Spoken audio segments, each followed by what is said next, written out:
우리가 사람이 살아가는 것을 이렇게 비유로 말하면 그것은 바로 달리기 하는 것과 마찬가지고 싸우는 것과 마찬가지다 하는 것을 이제 이 말씀 가운데서 우리가 해오고 있습니다.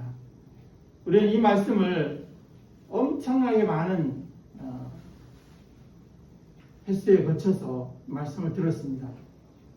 우리가 말씀을 듣는 것은 내가 그것을 지식적으로 아느냐 문제가 아니고 그것을 내가 삶으로 실천하느냐 안 하느냐 그 문제이기 때문에 여러분이 말씀을 들을 때 그건 나 다 아는 말씀 그런 생각을 하지 마시고, 그렇게 말하면 60년 70년 믿는 사람은 성경 안 해본 적 어디 있겠습니까? 우리가 성경을 듣고 말씀을 듣는 이유는 내가 그 삶을 실천하기 위해서 듣는 것이지 지식적으로 알려고 하는 것은 절대로 아닙니다.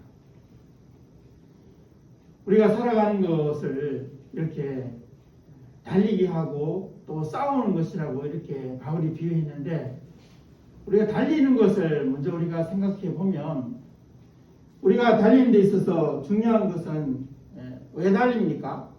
우리가 경주장에서 왜 달리겠습니까? 상을 얻기 위해서 달립니다. 메달을 따기 위해 달립니다. 얼마 전에 우리가 북경 올림픽이 끝났습니다. 근데 거기에서 모든 선수들이 그렇게 그 빙판 위에서 또는 눈 위에서 열심히 달린 이유가 어디에 있겠습니까? 상 얻기 위해죠. 메달을 따기 위해서 달립니다. 그럼 만일에 4년 동안 내가 열심히 노력을 했는데 거기 가면 참가하는데 의의가 있어. 그러니까 와서 참가했으니까 1등을 했건 꼴찌를 했든 참 잘했다고 그렇게 할 것 같으면 누가 그렇게 죽으라고 가서 거기 열심히 연습을 해서 가겠습니까? 그냥 실컷 놀다가 가가지고 한번 참가하는데 의의가 있는데 그건 아니거든요. 우리가 달리는 목적은 뭐냐면 메달을 따기 위해서요. 금메달, 은메달을 따기 위해서 그게 달립니다. 근데 여러분 이제 우리가 이 금메달을 땄어요. 금메달을 따고 은메달을 따고 동메달을 땄습니다. 그러면 그 가치는 어떤 것이 어떨까요? 그 가치는 저는 이제 이 말씀을 준비하면서 송기정 선수를 생각했습니다. 1920년대 그 베를린 마라톤에서 1등을 하고 월계관을 쓰고 그랬던 그 받았던 그 메달이 지금은 박물관에 가 있잖아요. 그러면 그 메달을 땄던 송기정 선수는 그 메달을 반납하고 이제는 아무 의미 없이 거기에 그냥 돌아갔습니다. 그러면 그 메달이 무슨 의미가 있을까요? 역사적으로는 의미가 있다고 하지만 그 송기정 선수한테는 무슨 의미가 있을까요? 아무런 의미가 없다는 거죠. 어찌 보면 헛것 것 같고 허공을 치는 것과 같습니다. 내가 메달을 땄는데 그런데 허공을 치는 것과 마찬가지죠. 지나놓고 보면 아무것도 안 일어나는 것입니다. 그게 문제인 거죠.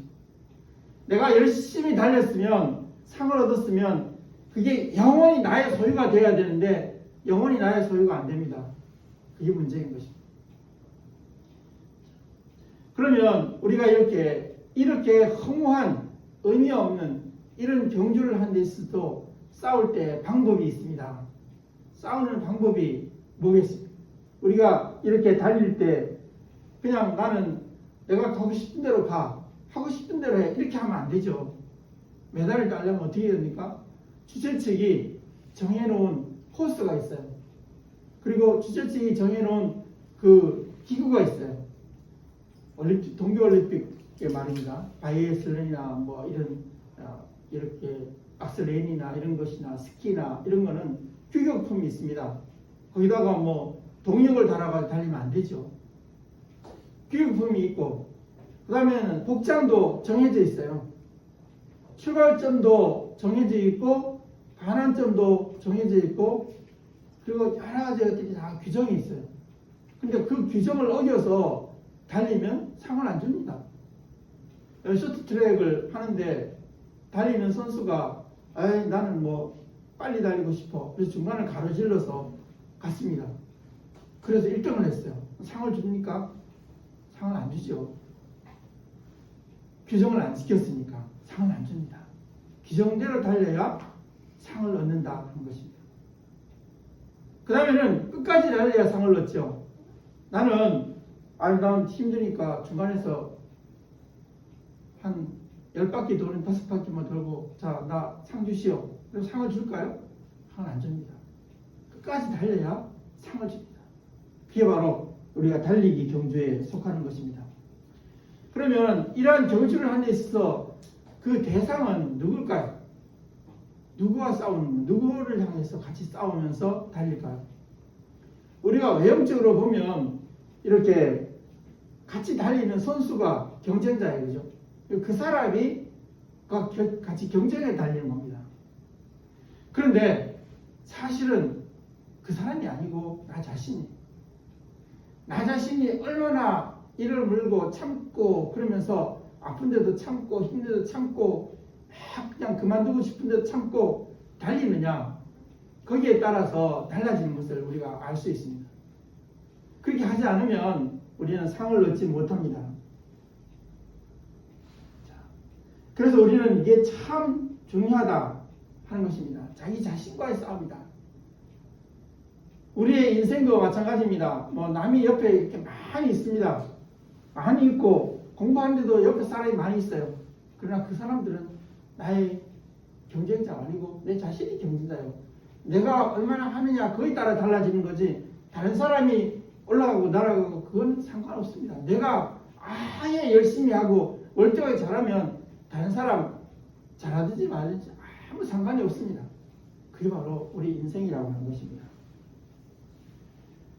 우리가 전쟁도 마찬가지입니다. 우리가 전쟁을 하는 데 있어서 중요한 것이 뭐냐면, 전쟁은 목적이 뭐냐면 오직 승리가 목적입니다. 달리기하고는 조금 성격이 다르죠. 그래서 전쟁에 있어서는 그 적자 생존의 법칙이 성립이 됩니다. 약한 사람은 도태되고 강한 사람은 계속 앞으로 발전하고, 그거죠. 여러분, 이번에 러시아가 우크라이나를 침범했습니다. 유엔 안보리를 열었어요. 근데 러시아가 상임이사국 5대 상임이사국이기 때문에 나 이거 상정 안 하겠다. 그래서 하니까 그만뒀어요. 우크라이나는 그냥 약소국이기 때문에 당하고 아무 소리도 못하고 계속 그냥 얻어갖고 있는 거죠. 그게 바로 적자생존입니다. 전쟁에서는 그 목적이 뭐냐면 승리이기 때문에 승리가 바로 법이에요. 지는 사람, 약한 사람은 아무런 말을 할 수가 없습니다. 그게 바로 우리의 전쟁입니다. 그러니까 전쟁을 하는 데 있어서 무자비한 방법으로 어떻게 방법을 선택하든 아무런 상관이 없어요. 그냥 이기기만 하면 돼요.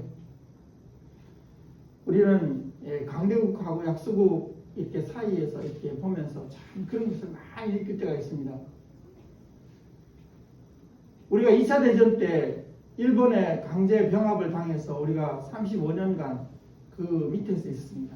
그런데 전쟁이 끝나고 나서 독일 같은 경우를 보면 전범 국가가 이렇게 분할해가지고 그 승전 국가가 나누어서 통치하도록 되어 있잖아요. 그런데 일본은 분할 하나도 안 하고 약속인 우리나라는 남북을 딱 분단시켜가지고 그냥 이렇게 이 긴 세월 80년 동안 이렇게 살아가도록 만들었습니다. 그게 바로 전쟁입니다. 전쟁에는 피도 없고 눈물도 없고 오직 승리만 있습니다. 우리 인생에도 보면 그런 면이 없지 않아 있습니다. 신사협정이라든지 이렇게 남을 봐준다든지 그런 면이 있는가 하면 아예 그냥 그런 면이 일체 없는 경우가 허다하게 많이 있습니다. 경제를 운영하는 데 있어서도 살아가는 데 있어서도 그냥 강한 사람은 살고 약한 사람은 못 살고, 그게 바로 우리의 인생이라고 합니다. 그러면 우리가 그 인생의 승리의 가치를 우리가 따져보면 그렇게 승리를 했는데 그 승리가 무슨 의미가 있느냐. 우리는 고대 국가들이 남의 나라를 정벌했습니다. 강한 자가 정벌했습니다. 알렉산더가 남의 나라를 많이 정벌했습니다. 그런데 지금 어디 갔죠? 알렉산더가. 그리고 그 헬라시 제국이 어디 갔습니까? 지금은 그리스라는 조그만 우리나라하고 똑같은 그런 나라에 속해 있는 그 나라로 이렇게 쪼그라들고 말할 수 없습니다. 투르크 제국이 전 아랍 국가를 다 통치했었는데 지금은 터키 하나밖에 안 남았잖아요. 다 분할되고 없었어. 어디 갔습니까? 나폴레옹이 전 유럽을 다 석권했는데 그게 다 어디 갔습니까? 지금 프랑스밖에 안 남았잖아요. 우리는 이렇게 전쟁을 해서 이기는 것이 굉장한 가치가 있는 것이고 의미가 있는 것이라고 생각하기 쉬운데 실상 긴 역사를 놓고 따져보면 아무런 의미가 없습니다. 허공을 치는 것과 똑같습니다. 그렇게 승리를 외치고 승리가 대단한 것처럼 말했던 그런 시저 같은 사람이 지금 어디 가 있냐? 없습니다. 그것이 바로 우리의 살아가는 삶에서 있는 그 인생의 한 모습입니다. 그런데 이런 전쟁을 하는 데 있어서 그 방법은 어떨까? 그 방법은 아주 무자비합니다. 무슨 방법을 다 동원해도 아무런 제재가 없습니다. 승리에는 전쟁의 싸움에서는 이기는 것이 그게 바로 법이고 이기는 것이 모든 것이 다 규칙이고 그렇습니다. 자, 그래서 우리는 인생을 살아가면서 우리가 그 국가적인 무역 이런 것들 전쟁하면서 거기에서는 피도 눈물도 아무것도 없습니다. 그냥 이기는 것밖에 다른 방법이 없어요. 그러면 그렇게 허무한 것이지만 그것을 승리를 얻기 위해서 뭘 해야 되겠습니까? 열심히 노력을 해야 되죠. 승리를 얻으려면 노력을 해야 승리를 얻을 수 있습니다. 노력하지 않은 그런 개인, 그런 사회, 그런 국가는 싸워서 이길 수가 없습니다. 질 수밖에 없죠. 노력을 안 했으니까. 그 다음에는 절제하야만 이길 수가 있습니다. 자기 자신이 전쟁을 하는 데 있어가지고 자기 자신을 절제해야만 이길 수 있습니다. 여러분 우리가 권투를 할 때 링 위에 올라가 있는 사람이 이게 한 대 맞고 두 대 맞고 이러면 우리 옛날 동네 싸움 하듯이 생각하면은 한 대 맞으면 코에 피가 나면은 울면서 그냥 주저앉아 버립니다. 그러면 이길 수가 없죠. 한 대 맞고 아픈데 또 일어서서 또 같이 대항해 또 싸우고 두 대 맞고 또 일어서 또 싸우고 그렇게 해서 죽을 힘을 다해서 싸워야만 이길 수 있는 것입니다. 그게 바로 자기 절제입니다. 내 자신을 절제할 수 있을 때 그때 승리할 수 있는 그게 바로 우리의 인생입니다. 우리는 매일매일 여러분 직장에서 학교에서 그런 거 많이 느끼지 않습니까? 때로는 참 기분 나쁘고 때로는 참 치사하고 그냥 그만둬버리고 싶을 때도 많이 있습니다. 그러면 자영업을 하면 그런 일이 없느냐? 자영업을 하면 손님들이 와가지고 또 그냥 그렇게 고압적으로 말하죠. 음식점에 와서 음식을 먹고 그냥 조금 머리카락이 사실 좀 나올 수도 있는데 그거 가지고 와가지고 막 뭐라 그러고 막 할 때 이거 내 개인 사업인데 내 건데 나야 그럼 먹기 싫으면 오지 말면 되지 이렇게 하면 되는 게 아니거든요. 끝까지 와가지고 물고 늘어지고 힘들게 하고 어렵게 하는 개인 사업을 하든 직장에 가든 우리는 참 그런 것을 많이 느낄 때가 있습니다. 때로는 참 안이 곱고 치사하고 그런데도 할 수 없이 그렇게 살아요. 그게 바로 인생이라는 전쟁터 속에 있기 때문에 그렇습니다. 그럼 우리가 이런 전쟁터 속에 있으면서 싸움을 우리가 생각할 때 누구와 싸우겠습니까? 그 사람하고 나하고 이렇게 서 있긴 하지만 누구와 싸우냐면 자기 자신과의 싸움이에요.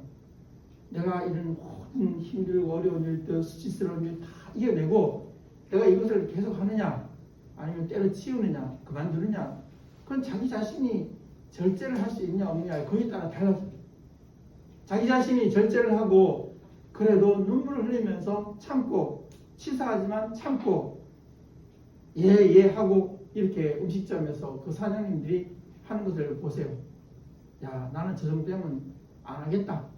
그렇게 할 텐데 그거 다 이겨내고 하지 않습니까? 결국은 자기 자신과의 싸움입니다. 그래서 우리는 이런 싸움을 하면서 승리를 얻기 위해서 최선의 노력을 다하면서 이렇게 싸워가야 되는 것입니다. 그게 바로 우리의 인생입니다. 우리가 어린아이가 이제 학교에 들어가고 또 이제 학교를 졸업하고 사회에 나가고 이렇게 살아가는 모든 삶의 그 과정을 이렇게 살펴보면 눈을 뜨고 나서부터 눈을 감을 때까지 계속 싸우는 거예요. 형식은 다른 사람과 싸우는 건데 실상은 나 자신과 싸우는 거예요. 나 자신과 얼마나 잘 참고 조절하고 절제해서 이기느냐 못하느냐 거기에 따라 가지고 승패가 갈라지는데 그렇게 애를 먹고 그렇게 힘들고 어렵게 얻어진 그 승리가 경주에서 얻는 것과 마찬가지로 시간이 다 지나가고 나면 그 승리도 의미가 없더라는 거죠. 알렉산더가 그렇게 많이 이겼는데 그게 지금 와서 무슨 의미가 있겠느냐. 나폴레옹이 그렇게 많이 이겼는데 그 승리가 무슨 의미가 있느냐죠. 자, 그러면 우리가 이제 신앙이라고 하는 것은 이 싸움과 이 달리기를 두 개를 합해 놓은 것 같은 그런 성격을 가지고 있어요. 그러면 그것을 우리가 한번 생각해 보려고 하는 것입니다. 우리는 이제 이 신앙이라고 하는 것을 한번 생각해 볼 때 신앙이란 무엇인가? 신앙이라고 하는 것은 우리가 단편적으로 말하면 믿는 것이죠. 예수를 믿는 것입니다. 그런데 그 속에 이렇게 내부의 사정을 보면 방금 전에도 우리 집사님 기도하셨지만 우리에게 필요한 것이 있는데 그건 뭐냐면 성령 안에 있어야 돼요. 그게 바로 우리의 신앙입니다. 성령 밖에 나가면 신앙이 아닙니다. 그 다음에는 우리는 말씀 속에 있어야 합니다. 말씀 속에 밖에 나가면 신앙이 아닙니다. 말씀이 우리 영혼의 양식이 되기 때문에 영혼의 양식을 먹지 않는 그런 그 신앙은 생존할 수가 없습니다. 양식을 안 먹는데 어떻게 살겠어요? 사람이 아무것도 안 먹고 살지 못하죠. 최소한도로 뭐 어떤 기록에 보면 120일까지 살았다고 하지만 그 이상 안 먹으면 죽습니다. 우리가 하나님의 말씀을 안 먹으면 못 사는 거죠. 그게 바로 신앙입니다. 하나님 말씀 안에 있어야 돼요. 성령 안에 있어야 합니다. 영적인 삶 안에 있어야 합니다. 우리 신앙은 영적인 걸 떠나서 육적인 것 이렇게 있으면 아무 의미가 없습니다. 그래서 우리가 신앙인이라고 말할 때는 우리의 살아가는 모든 과정에서 성령 하나님과 함께 동행하는지 그게 여부가 중요합니다. 그래서 저 사람은 성령 하나님과 함께하는 사람이다. 저 사람은 그냥 사람이다. 이 땅에 있는 사람이다. 말을 들어보면 영적인 모습이 하나도 없다. 그런 신앙이 없는 거예요. 여러분 스스로 생각할 때 내가 신앙이 있다 말할 때는 여러분 안에 마음속에 성령의 뜨거운 감동이 있어야 돼요. 내가 말할 때, 내가 걸어갈 때, 내가 잠을 잘 때 뜨거운 성령의 인도하심이 있어야 돼요. 여러분 그런 거 혹시 느껴보셨습니까? 내가 말을 할 때, 내가 일을 할 때, 성령 하나님이 지금 나를 감동하고 계시구나. 내 마음이 뜨겁구나. 그런 게 있어야 돼요. 우리가 성경을 읽어보면 성경 전체에서 우리는 그런 걸 많이 느낍니다. 모든 사람들이 마음속에 뜨거움이 있었어요. 성령 하나님이 여러분 안에 있을 때 그것을 신앙이라고 말합니다. 그 다음에 신앙이라는 것은 뭐냐면 기도해야만 신앙입니다. 기도하지 않는 신앙은 신앙이 아닙니다. 내가 믿습니다. 예수를 믿습니다. 예수를 믿는다는 구체적인 의미가 뭐예요? 기도합니다. 이런 뜻입니다. 기도라는 것은 왜 신앙에서 필요하면 영혼의 호흡이라고 얘기하지 않습니까? 숨을 안 쉬는데 어떻게 살아요? 그러니까 여러분 왜 기도를 그렇게 강조하느냐 하면 여러분이 매일매일 정해놓고 아침 저녁에 단 5분이라도 꼭 기도하세요. 기도하지 않고 여러분이 신앙이라고 말하면 안 돼요. 죽은 거예요. 숨을 안 쉬는데 어떻게 살았다고 얘기하고 어떻게 신앙이라고 말할 수 있습니까? 우리는 매일 순간 그냥 끊임없이 이렇게 숨을 쉬어도 잘 살까 말까 한데 숨을 일주일 동안 한 번밖에 안 쉬고 한 달에 한 번밖에 안 쉬고 그러면 사는 사람이 생 어디 있어요? 그 사람은 죽어요. 여러분 숨을 10분만 안 쉬고 있어 보세요. 사람이 사나? 그런데 기도를 일주일에 한 번 하고 한 달에 한 번 하고 우리가 어떻게 산다고 얘기를 하겠어요? 사람은 겉으로 보기에는 살아있는 것 같은데 죽은 사람이에요. 여러분, 여러분이 신앙 안에 있다 하는 것은 기도해야 되는 거예요. 기도 안 하면 아예 안 되는 것이고 신앙 안에 없는 것이에요. 그래서 우리가 예수를 믿는다 하는 것은 성령 안에서 뜨거운 감정이 있어야 되고 또 기도에 호흡을 해야 되고 말씀을 먹어야 돼요. 여러분이 귀찮고 힘들다고 해서 안 하면 안 되는 것입니다. 지금은 여러 가지 많은 매체들이 많이 발견되어 가지고 여러분이 그냥 여기 틀어놓으면 될 수 있잖아요. 근데 그것조차도 안 하겠다는 것은 밥을 입에 떠넣어줘도 안 먹겠다는 거죠. 그러면 여러분 신앙이라고 볼 수가 없습니다. 자, 그러면 우리가 이런 신앙의 목적은 무엇이겠습니까? 여러분 왜 이렇게 하겠어요? 왜 기도하고 왜 성령 안에 살고 그리고 왜 말씀 읽고 살고 왜 그러겠습니까? 영생을 얻으려고. 목적은 그것이에요. 영생을 얻기 위해서 내가 하는 것입니다. 그러면 우리가 앞에서 인생에서 달리기와 싸움에서 그 인생의 상이라는 것 그리고 승리라는 것은 무의미하고 허공을 치는 것 같고 헛것이라고 얘기했죠. 근데 영생을 얻는다는 것은 정말로 가치 있는 것입니다. 최고의 가치 있는 것입니다. 여러분 우리가 이 땅에 이렇게 100년 동안 살다가 그냥 먼지처럼 싹 없어버린다면 우리가 뭘 또 노력을 하겠어요? 노력할 필요도 없어요. 그냥 산 대로 살다가 먼지처럼 그렇게 돼버리면 되는 거죠. 우리가 이렇게 열심히 애를 쓰고 있는 것은 영원히 산다는 소망이 있기 때문에 우리 앞에 가신 우리 성도들, 우리 앞에 가신 부모님들, 그분들을 내가 영원히 만날 수 있기 때문에 우리가 이렇게 노력하고 애쓰는 거 아니겠어요? 그런데 이렇게 내가 영원한 것을 지향하면서 달리는 사람처럼 싸우는 사람처럼 일상 사람처럼 그렇게 살아서는 안 된다는 것입니다. 저는 이제 이어령 씨가 어제 돌아갔잖아요. 그분을 저는 그 흙 속에 그 흙바람 속에 하는 그 수필집을 저는 참 읽고 그 60년에 나왔을 때 제가 읽고 참 감동을 많이 받았습니다. 그런데 그렇게 유명한 그 문인들도 이 세상을 떠나면 이제는 더 이상 볼 수가 없어요. 그게 바로 사람의 사는 것입니다. 정말로 중요한 것은 뭐냐면 우리가 영원히 사는 것 이외에 더 중요한 건 없어요.